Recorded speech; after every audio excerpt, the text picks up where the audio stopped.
আসসালামু আলাইকুম। সেতুজ কিচেন ওয়ার্ল্ডে আপনাদের সকলকে স্বাগত জানাচ্ছি। আজকে আমি আপনাদের সাথে দারুণ মজাদার একটা রেসিপি শেয়ার করব, আর সেটা হচ্ছে পাবদা মাছের ভুনা। অসাধারণ এই রেসিপিটা আমি একটু অন্যরকমভাবে ট্রাই করেছি। আশা করছি আমার আজকের এই রেসিপিটা আপনাদের কাছে ভালো লাগবে, তাই রেসিপিটা সম্পূর্ণ দেখার অনুরোধ রইল।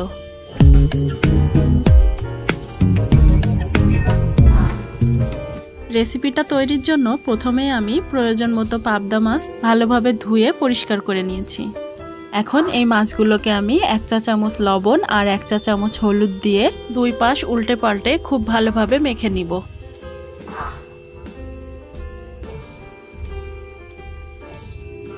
ভালোভাবে মেখে নেওয়ার পর মাছগুলোকে আমি এভাবে রেখে দিচ্ছি আধা ঘন্টার জন্য।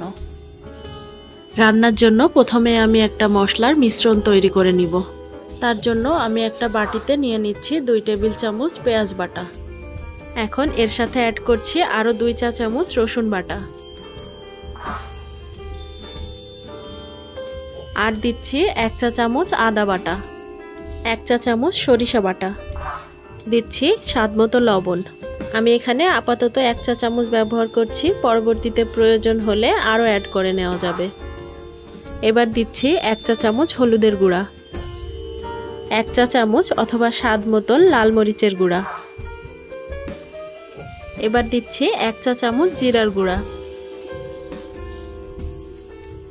এখন সামান্য তেল দিয়ে এই সবগুলো উপাদান একসাথে ভালোভাবে মিক্সড করে নিতে হবে। ভালোভাবে মিক্সড করে নেওয়া হয়ে গেলে এটাকে আমি এক সাইডে রেখে চলে যাব মাছগুলো ভেজে নিতে। আর তার জন্য আমি একটি ফ্রাইং প্যান ভালো মতো গরম করে তাতে প্রয়োজন মতন তেল দিয়ে দিচ্ছি। এখন এই তেলটাকে ভালো মতো গরম করে নিতে হবে, না হলে মাছটা ভেজে নেওয়ার সময় নিচে থেকে লেগে যাওয়ার সম্ভাবনা আছে।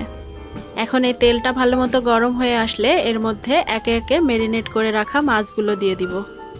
এক সাইড ভালো মতো ভেজে নেওয়া হয়ে গেলে মাছগুলোকে সাবধানে উল্টে দিতে হবে।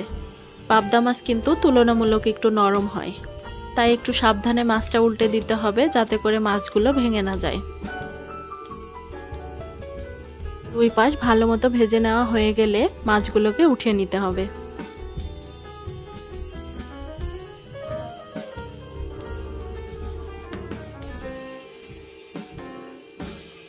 একইভাবে বাকি মাছগুলো ভেজে নিতে হবে।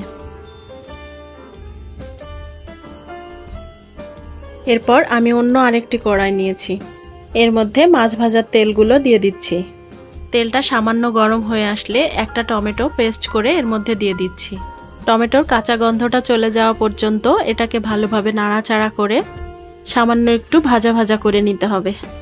আর এই টমেটোটা ভালো মতো হয়েছে কিনা এটা বোঝার উপায় হচ্ছে টমেটোর পানিগুলো ভালো মতো শুকিয়ে গেলে তেলের ভেতরে টমেটোগুলো সামান্য দানা দানা হয়ে আসবে আর তেলটা উপরে ভেসে উঠবে।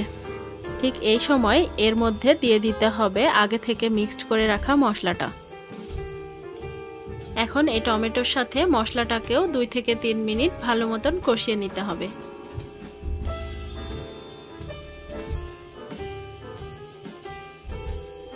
সম্পূর্ণ মশলাটা এরকম ভালো মতো শুকিয়ে আসলে এর মধ্যে আমি বাটি ধুয়ে সামান্য একটু পানি অ্যাড করছি। এরপর আরও 1 কাপ পরিমাণ পানি অ্যাড করছি। এবার এই পানিটা খুব ভালো মতো ফুটে আসা পর্যন্ত অপেক্ষা করতে হবে। পানিটা যখন খুব ভালো মতো ফুটে উঠবে তখন এর মধ্যে একে একে ভেজে রাখা মাছগুলো দিয়ে দিতে হবে।